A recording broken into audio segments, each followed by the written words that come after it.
దగ్గరలో చూసావా నువ్వు ఎప్పుడెప్పుడు మెడలో తాళి కడతావని ఎంత ఆతృతగా ఎదురు చూస్తుందా బా తాళి పట్టి తీసుకో బావా తీసుకో బా పట్టుకో బావా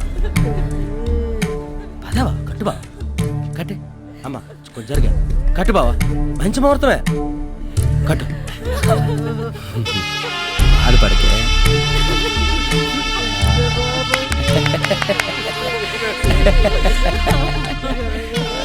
మగోడి బావు నువ్వా మగోడివి రా బావ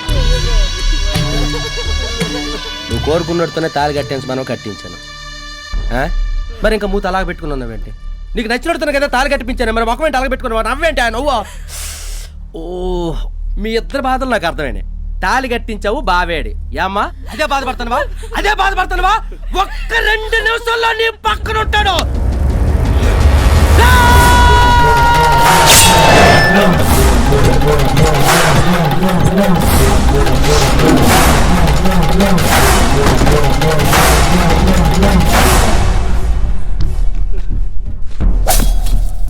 ప్రేమించినోడు పెళ్లి చేసుకోకుండా పాడు చేసి పాడేందుకు ఎక్కించారని గట్టిగా నిలదీసి అడుగు అందుకే నీ దగ్గర పంపించాడు అడుగు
ప్రెసిడెంట్ కొడుకుని చంపేసి వచ్చి ఇక్కడ తాపీగా కూర్చున్నావా ఏంట్రా సంకెళ్ళు ఎంత తీసుకెళ్తావయ్యా వాడిని వాడు ఏం తప్పు చేశాడు నా కూతురు చెప్పిన పిచ్చి కుక్కని ఊరంతా చూస్తుండగా నరికి చెప్పాడు ఎక్కువగా మాట్లాడుతున్నావు అమ్మా ఇన్స్పెక్టర్ రెడీ లై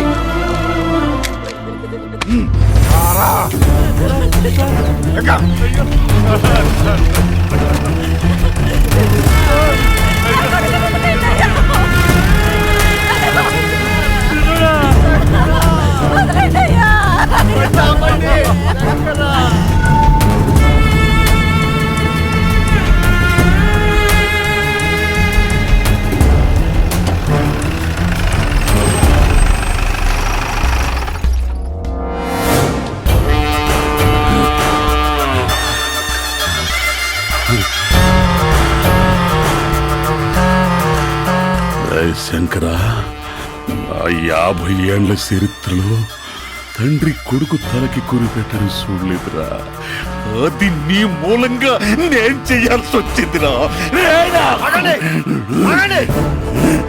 ఎప్పుడు దొరుకుతాడా అన్నవాడు ఇన్నాళ్లకు నాకు దొరికాడు వీడిని బ్రతికున్న శవాన్ని చేస్తాను రండి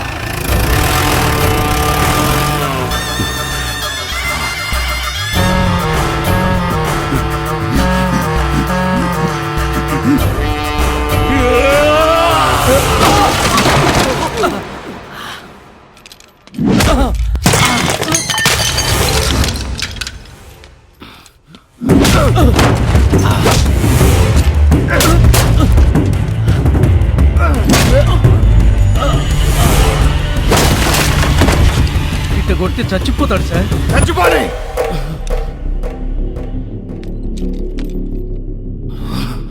వీడు ఒంటి మీద రక్తం కనిపిస్తుంది కానీ వీడి కళ్ళలో భయం కనిపించట్లేదేంట్రా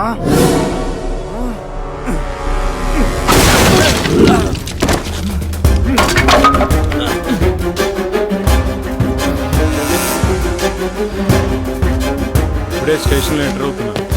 ఆ? ఏం జరుగుతుంది? సార్ ఎవరెత్తను? Ankalampalli murder case sir. నువ్వా? ఆ రోజు పోలీస్ సెలక్షన్కి వచ్చినప్పుడు ఊరన్నావు, సమస్యలు అన్నావు. నీ ఆవేశం చూసి సమాజానికి ఏదో మంచి చేసి వస్తావు అనుకున్నా. మర్డర్ చేసి వస్తావు అనుకోలేదు. ఏం చేయమంటారు సార్? ఏం చేయమంటారు సార్? ఈ రోజు నాకు ఈ పరిస్థితి రావడానికి కారణం మీరే. నేనా? మీరే సార్. ఆ రోజు నాకు పోలీస్ జాబ్ ఇచ్చుంటే ఈ రోజు నీ స్టేషన్లో నేరస్తులాగా ఉండేవాడిని కాదు సార్. తప్పు చేసినవాడు ఎవడో వాడే నేరస్తులాగా ఉండేవాడు సార్. నా చెల్లెలు సార్, చిన్నప్పటి నుంచి ఈ చేతులతో పెంచాను సార్. కోరు ముద్దలు తినిపించాను సార్. ఒకసారి పెరి వేసుకొని స్కూల్కి తీసుకెళ్ళేవాడు సార్. సార్, తన కాలుకు ముళ్ళు గుచ్చుకుంటే గుండు తట్టుకోలేదు సార్.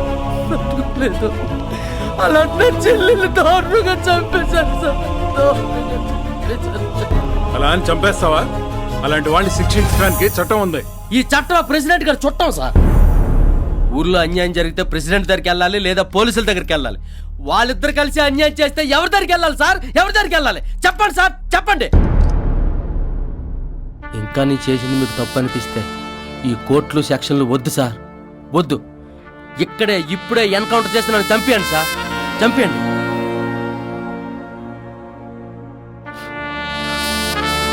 అతన్ని వదిలేయండి. సార్ ఆల్రెడీ కేసు ఫైల్ అయింది సార్. నా హామీ మీద విడుదల చేయండి. సార్ నేను చెప్తున్నాను కదా.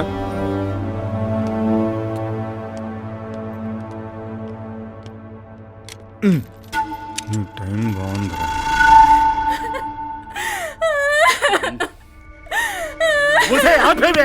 ఎందుకంటే సోఖండాలు పెట్టి ఎడుతున్నావు? దెబ్బకి దెబ్బ తీయబోతా ఉండానే.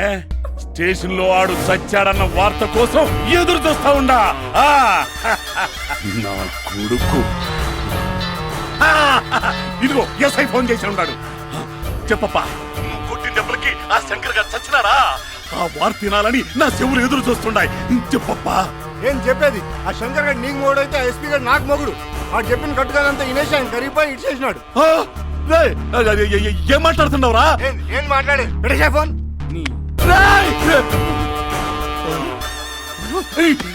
ఇట్లా చేయమంటావయ్యా? నా సంసారం అంతా ఇట్లా తయారైంది. ఆ ఏడు బాబాయ్ మూడు కాసుకుంటారా రే గంగాత్రే అయ్యా. ఆ శంకర్ గారు స్టేషన్ నుంచి బయటకు వచ్చినాడంట. ఆడు ఊళ్ళో కడుగు పెట్టే లోపు వాడి తలొచ్చి నా కాళ్ళ కాడ ఉండాలా, ఆడి మొండెం ఊరి పొలిమేరలో ఉండాలా.